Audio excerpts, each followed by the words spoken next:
Íslensk stjórnvöld taka til fullra varna gegn ákvörðun ESB að leggja tolla á kísilmálum. Sendiherrann hefur verið kallaður á teppið og undirritun viljayfirlýsingar í öryggis- og varnarmálum frestað. Grundvallarprinsippið hefur verið brotið og yfir því er ég örg. Rúmlega ári áður en starfsmaður leikskólans Múlaborgar var handtekinn fyrir meint kynferðisbrot gegn barni, tilkynnti móðir annars barns á leikskólanum grunsemdir að dóttir hennar hefði verið misnotuð kynferðislega. Þolendur kynferðisbrotamannsins og barnaníðingsins Jeffrey Epsteins biðla til þingmanna Bandaríkjaþings að samþykkja birtingu Epstein-skjalanna. Stefnt er að því að greiða atkvæði frumvarp þess efnis í dag. Unglingadrykkja hefur aukist mikið síðastliðin 2 ár samkvæmt nýrri könnun. Tæpur fjórðungur barna í 8. til 10. bekk hefur drukkið og 7% orðið ölvuð. Eigendur atvinnuhúsnæðis að Straumhellu í Hafnarfirði mótmæla því að flugeldalager sé innan aðra starfsemi og að margra metra háir gámaveggir hafi verið reistir í varnarskyni án nokkurrar kynningar eða samráðs. Þetta myndi ekki detta einum einasta snarvitlausum manni í hug.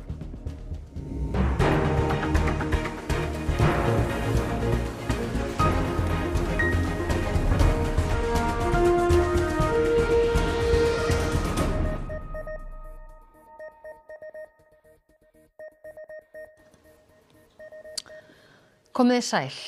15 mánuðum áður en starfsmaður á leikskólanum Múlaborg var handtekinn vegna gruns kynferðisbrot tilkynnti móðir stúlku á leikskólanum stjórnendum mögulegt brot gegn dóttur sinni. Starfsmaðurinn hefur nú verið ákærður fyrir nauðgun og kynferðisbrot gegn annarri stúlku á leikskólanum. Í viðtali við Kveik óskaði móðirinn nafnleyndar til að vernda dóttur sína og því kölluð Stella í þessari frétt. Dóttir hennar fór að sýna einkenni þess að brotið hefði verið á henni kynferðislega vorið 2024. Dóttirinn var þá 2,5 árs og Stella vissi ekki hvar meint brot gæti hafa átt sér stað. Hún leitaði til leikskólastjórnenda og fór í skýrslutöku hjá lögreglu. Svo eftir svona viku að þá heyrir lögreglan í mér og segir mér að málið þeirra megin sé lúkað út af því að það ekki næg sönnunargögn. Og þau væri búin að færa yfir til barnaverndar. Og þar tók við nokkrar vikur í að bara fá ráðgjafa í málið. Þá hitti ég konu þar einu sinni og aftur mín upplifun var að þetta var bara enn eitt máli hjá þeim. Svo bara búið. Stella segir kerfið hafa brugðist. Enginn hafi verið yfirheyrður vegna þess og málinu var lokað bæði hjá lögreglu og barnavernd haustið 2024. Í ágúst á þessu ári heyrði Stella svo fréttirnar. Leikskólastarfsmaður grunaður að brjóta á barni. Ég segi strax, þetta er hann. Þetta er 100% leikskólinn hennar og þetta er hann. Nánar er fjallað málið í Kveik í kvöld klukkan 20:15. Reykjavíkurborg hefur boðið foreldrum barna á Múlaborg til fundar annað kvöld vegna þess sem fram kemur í þættinum. Og við þetta má bæta að leikskólastjóri Múlaborgar tilkynnti foreldrum í dag að hún væri komin í leyfi út vikuna hið minnsta vegna streitu af völdum þessa máls. Ísland og Noregur fá ekki undanþágu frá verndaraðgerðum Evrópusambandsins vegna kísilmáls. Naumur meirihluti aðildarríkja ESB samþykkti í morgun þessar aðgerðir sem taka gildi á morgun og verða til staðar í 3 ár. Ákvörðunin hefur vakið hörð viðbrögð hér á landi og í Noregi, en við ætlum að byrja í Brussel þar sem Björn Malmquist fréttamaður, þú hefur verið að fylgjast með þróun mála. Já, það var sérst á 11. tímanum í morgun sem þessi nefndum verndaraðgerðir kom saman hérna í Brussel. Það var lengi vel og reyndar alveg fram að fundi tvísýnt niðurstöðuna, en á endanum var það naumur meirihluti aðildarríkja í kringum 17 af 27 sem að studda hana, og þar með að Ísland og Noregur yrðu sem sagt ekki undanþegin þessum verndaraðgerðum. Stjórnvöld í Noregi og Íslandi hafa, eins og við vitum, lengi vel barist gegn þessari tillögu, og það var vissulega hópur ríkja innan ESB sem hafði samúð með þessari afstöðu Íslands og Noregs, þar á meðal Norðurlöndin og baltnesku ríkin, en allt kom fyrir ekki. Framkvæmdastjórn ESB sagði að talsmenn hennar sögðu í dag að þessi niðurstaða væri réttlætanlega á grundvelli samningsins evrópska efnahagssvæðið. Magn innflutnings á kísiljárni frá Noregi og Íslandi væri það mikið að það væri ekki hægt að líta framhjá því. En þeir sögðu líka að aðgerðin hafi verið sniðnara því að valda íslenskum og norskum fyrirtækjum á þessu sviði sem minnstum skaða.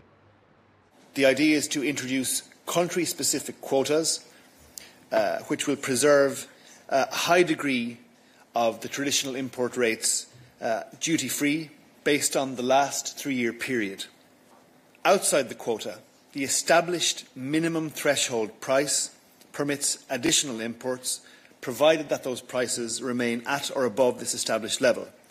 Again, this is favourable for the EEA states because their prices are generally higher than those of other suppliers.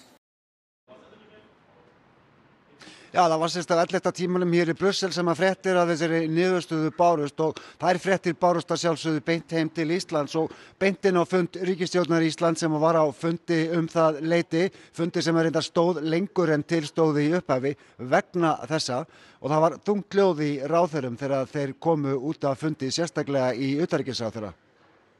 Það er ljóst að það er þungt í okkur Norðmönnum, okkur finnst verið að fara gegn þessum grundvallar prinsippu sem að einkenna samningin við erum og íslensk fyrirtæki sem norsk hafa hagað sér með ábyrgum hætti á innri markaði Evrópu og við náttúrulega gerum það áfram en það er margt sem að þarf að ræða á. Það liggur alveg fyrir að við munum leita allra leiða til þess að fá þessu hnekkt með einum öðrum hætti. Við munum leggja áfram fram mótmæli þegar kemur að þessu og ef þörfur á þá fer þetta í gerðardóm. En aðalmálið núna er að það er varnarsigur sem ávannst núna undanförnum vikum á mánuðum með innflutningskvótum, með viðmiðunarverð og við erum að vernda þannig íslenska hagsmuni. Þau vita að þetta er ekki okkur að skapi. Við erum að fresta endurritun varnarsamstarfs við Evrópusambandið en EES-samningurinn stendur en það mikilvægt fyrir alla sem hér búa hann sé virkur. Ég get greint frá því hér að ég er þegar búin að láta kalla í annað sinn fulltrúa ESB hér á Íslandi, eini sendiherrann sem hefur komið á minn fund, verið kallaður á teppið og er leið að lýsa við bæði vonbrigðum með þessa niðurstöðu leið og ég hef upplýst það að ég mun ekki skrifa undir öryggis- og varnarmálayfirlýsinguna sem stóð til að gera núna á fimmtudaginn. Þannig að það eru svona fyrstu viðbrögðin. En Björn, það er talsvert stór ákvörðun að slá þessari undirskrift á frest, ekki satt? Jú, alveg rétt, en vissulega svona skiljanleg frá pólitísku sjónarmiði. Hér í Brussel var allir reiðu í utanríkisþjónustu Evrópusambandsins hérna hinum með við Sjómanntorgið fyrir þennan viðburð, þessa undirskrift sem átti að vera á morgun. Ég talaði í dag við starfsmanni hjá Kaja Kallas, utanríkismálastjóra Evrópusambandsins sem sagði mér að þetta væri vissulega vonbrigði en þetta hefur þó skilst mér ekki verið slegið af heldur þessu verið slegið á frest.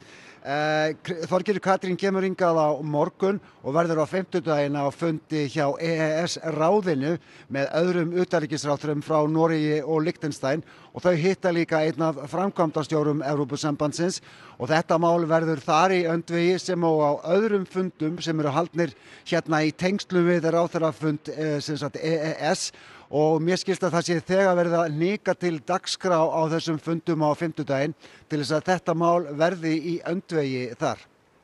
Og þú fylgist áfram með því. Takk fyrir þetta, Björn Malmquist í Brussel. Nú, þessi ákvörðun hefur auðvitað áhrif á fleira en bara pólitíkinni kringum varnarsamstarfið við Evrópusambandið. Álfheiður Ágústsdóttir, forstjóri Elkem á Íslandi, hvernig kemur þetta við ykkur? Okkar viðbrögð eru bara sambærileg og annarra sem máli snertir að þetta er að sjálfsögðu mikil vonbrigði að vakna við það í dag að við stöndum allt í einu fyrir utan innri markað Evrópusambandsins en dagurinn hefur bara farið í að ná aðeins utan stöðuna og velta fyrir okkur þessu nýja veruleika og hvernig við ætlum að vinna innan hans. Talsmaður ESB sagði að þessar aðgerðir væri í raun hannaðar til að valda EES-ríkjunum, þar með talið Íslandi, sem minnstum skaða. Eru þið sammála því?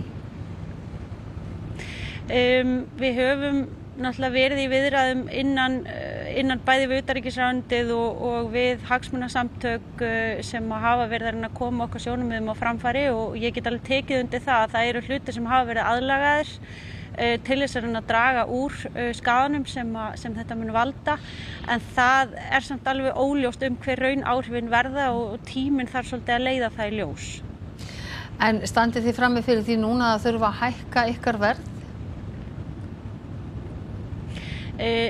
Þegar maður að framleiða og selja kísilmálm þá býr maður ekki við þann mun að það geta bara hækka verðið eins og manni sýnist. Maður þarf að fylgja því verði sem á mörkuðum á hverjum tíma.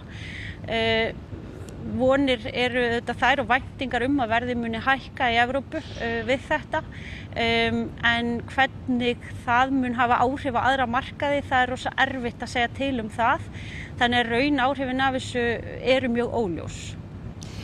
Einmitt það, Álfheiður Ágústsdóttir, forstjóri Elkem á Íslandi. Takk fyrir að vera með okkur hérna í þessum fréttatíma. Og við ætlum að sjálfsögðu halda áfram með þetta mál því þingmenn eru flestir sammála að ákvörðun Evrópusambandsins og viðbrögð íslenskra stjórnvalda megi ekki festast í pólitískum skotgröfum. Brýnt sé að standa saman til að verja íslenska hagsmuni. Þetta snýst ekki bara eina vöru eða eina atvinnugrein, heldur snýst þetta grundvallarspurningu. Ísland raunverulega hluti af innri markaði Evrópusambandsins í gegnum EES-samninginn eða ekki? Og ég geri þá skýlausu kröfu að samningar sem hafa verið gerðir, eða hefur staðið til að gera við ESB, þeir verði sett í ótímabundið frost. Það ekki hægt að tala bara nokkra daga frestun. Við þurfum að vernda okkar hagsmuni. Og við þurfum að stíga fast til jarðar og ég veit að hæstvirtur utanríkisráðherra búinn að standa mjög þétt í þessu máli og ég ætla bara að hæla henni þrátt fyrir að niðurstaðan sé okkur óhagfelld. Og ef einhverjum dettur í hug að ætla að samþykkja bókun 35 úr þessu, þá veit ég ekki hvar Alþingi Íslendinga statt. Þolendur kynferðisbrotamannsins og barnaníðingsins Jeffrey Epsteins krefjast þess að þingmenn samþykki frumvarp birtingu skjala hann. Fulltrúadeild Bandaríkjaþings stefnir að því að greiða atkvæði það í dag.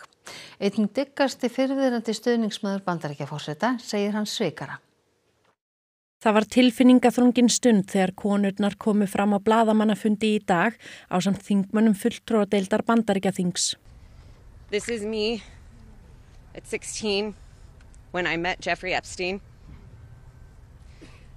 It is an honor to stand here before the American people. However, I shouldn't have to stand here at all. I'm here because as a child, I was pulled into Jeffrey Epstein's world, a world built on exploitation and manipulation of innocence and the protection of powerful men and women who believed that they were untouchable. It was me at 14 years old. I was a child. I was in 9th grade. I was hopeful for life and what the future had held for me. He stole a lot from me. I beg you, President Trump, please stop making this political. It is not about you, President Trump. You are our president. Please start acting like it.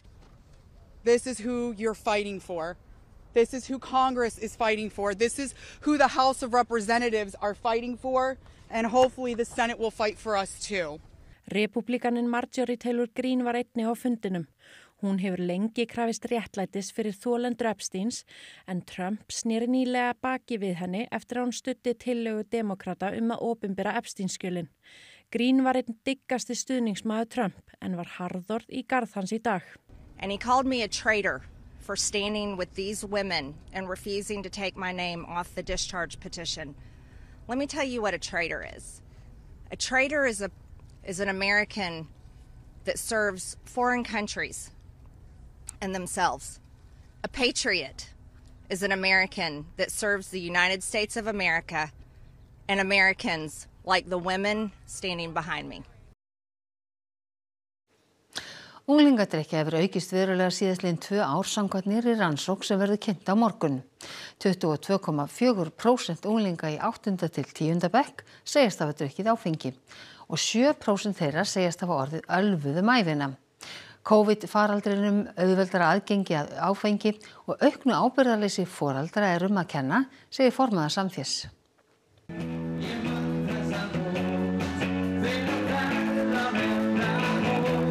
Árið 1993 var farið í gríðarlegt átak sem sneri að því að draga úr unglingadrykkju og fresta því að börn neyttu áfengis.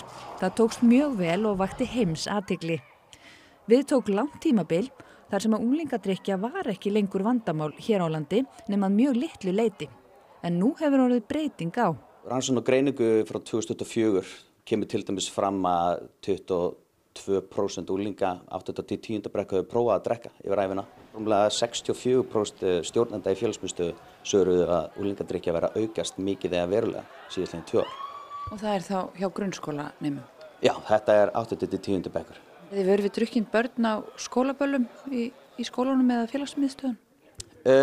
Ég er ekki bara tengt við böll, heldur er þetta líka bara stundum labba þau fullin í félagsmiðstöð, stundum er það að labba fullin í skóla, stundum er þetta bara að skrópa til þess að vera full og þetta er svona alls ekki mörg dæmi en dæmi þó. Í sömu könnun kemur fram að börnum finnst foreldrar hafa meiri áhyggjur af notkun nikótínpúða en áfengisneyslu. Margt bendi til að foreldrar hafi sofnað á verðinum þegar kemur að áfengisneyslu unglinga. Það er erfiðar að fá foreldra á foreldrafundi, mæta í foreldraröld félagsmiðstöðvana. Það er íþróttaliður byrjað að selja áfengi þegar markhópið þeirra á íþróttaleikir og börnin sem æfa hjá þeim. Og þetta er svona orðið einhvern veginn örara samfélag og meira norma að þessi áfengi við hönd við öll tilhöfni. Netverslanir með áfengi, skjót heimsendingarþjónusta á öllum tímum sólarhrings og minna eftirlit með skilríkjum kaupenda hafa breytt miklu til hins verra. Heimsfaraldurinn og við sjáum það bara bersýnilega í tölum að það hefur áhrif á bæði bara líðan þeirra ennþá í dag sem að mistu úr ákveðin bara félagslega tækifæri vera einangrunni 2 ár.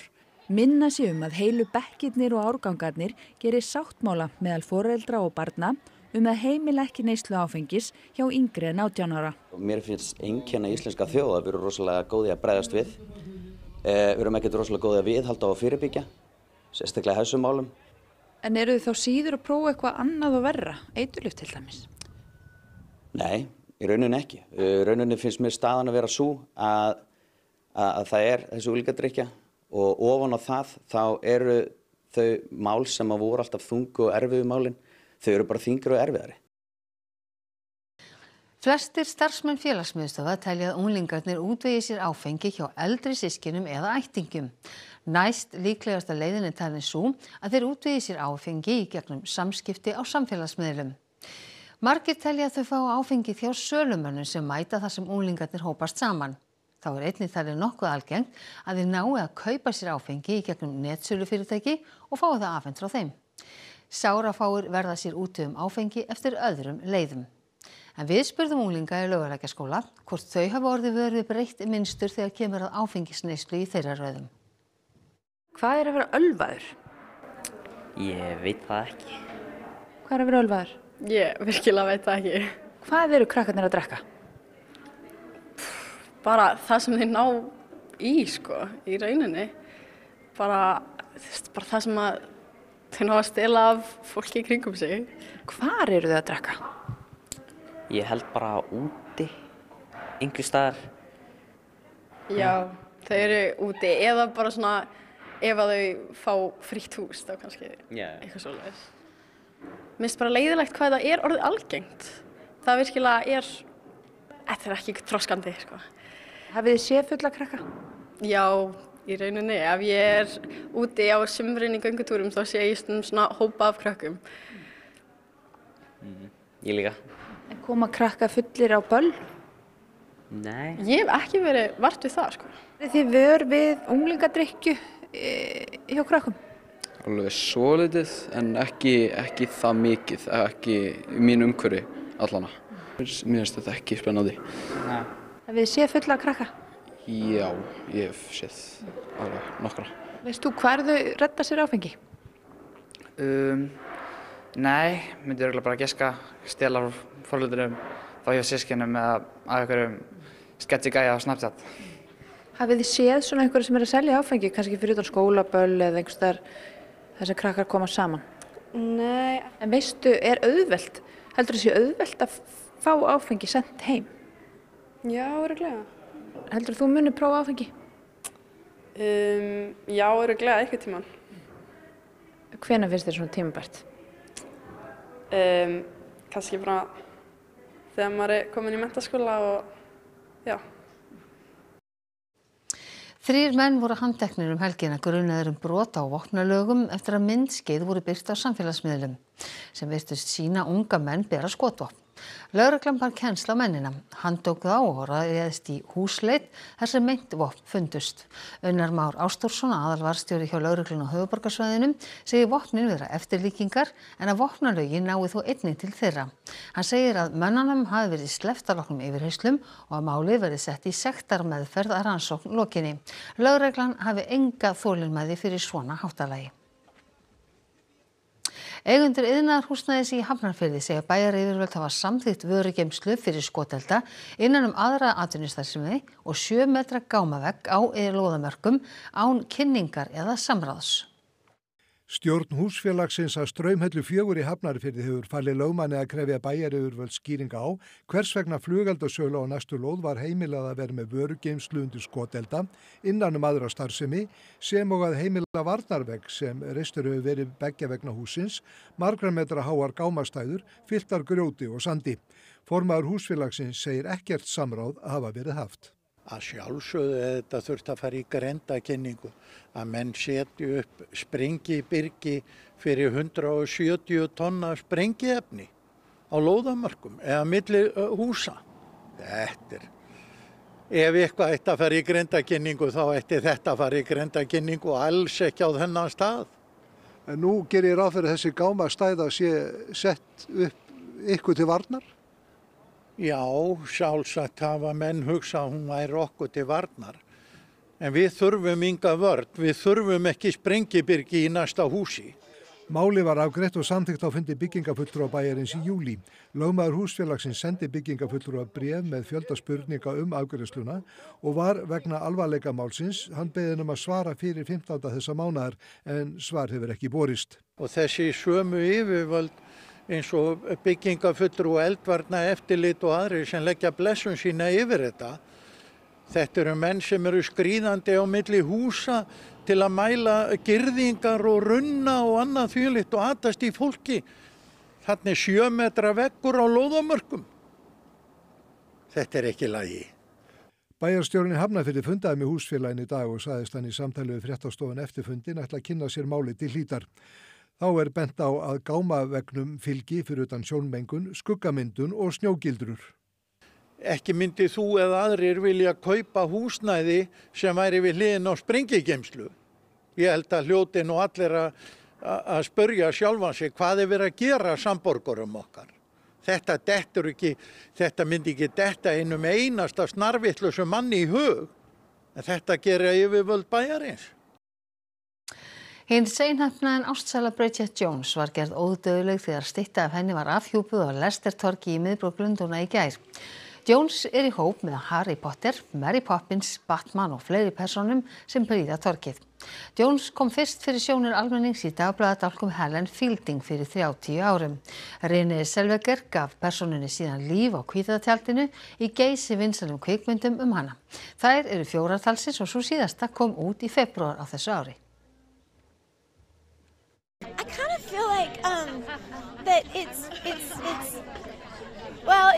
feels very lucky because to be part of something that would sort of bring on such an occasion is not something that you ever expect as a creative person. It's just not, same way it feels very special. You had a chance to look at it. Well, what do you think of it? I haven't really, because she's sort of backlit at the moment, but she looks pretty cute.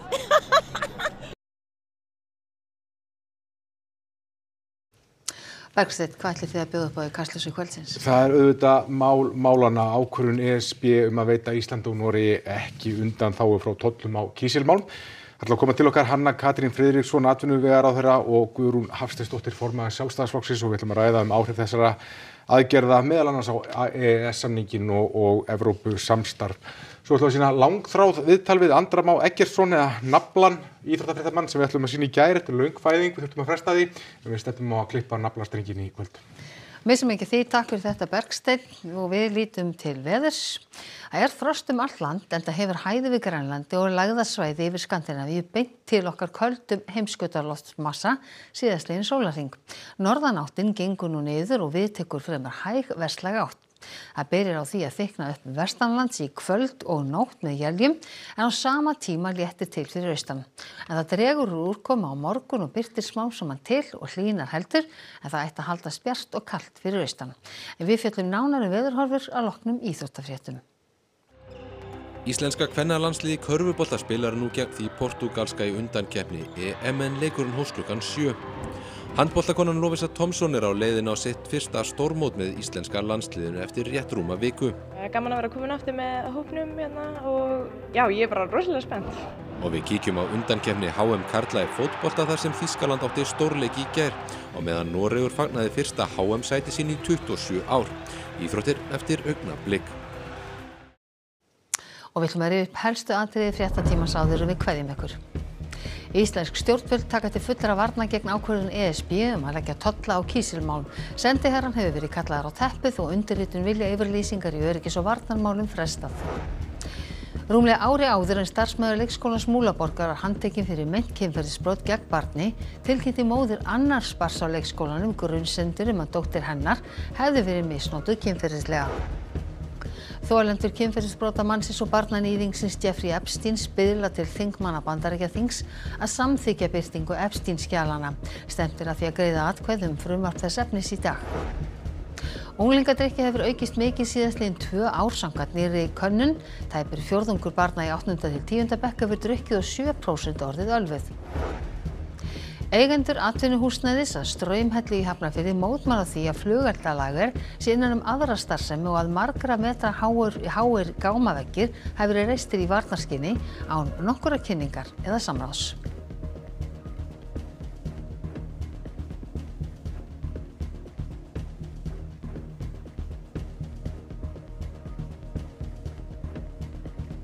Og áður við kveðjum ykkur, þá ætlum við að láta ykkur vita því við fórum rangt með í byrjun fréttatímans. Það er ekki leikskólastjórinn í Múlaborg sem er komin í leyfi, heldur deildarstjóri á Múlaborg og við biðjum ykkur velvirðingar á þessum mistökum. En þessum fréttatíma er að ljúka og það er komið að íþróttum, veðri, Kastljós og kveik. Næstu fréttir í útvarpi klukkan 10 í kvöld. Nýjustu fréttir má eins og alltaf finna inn á RÚV.is. En við á fréttastofunni, við ætlum að segja þetta gott að sinni. Verið sæl.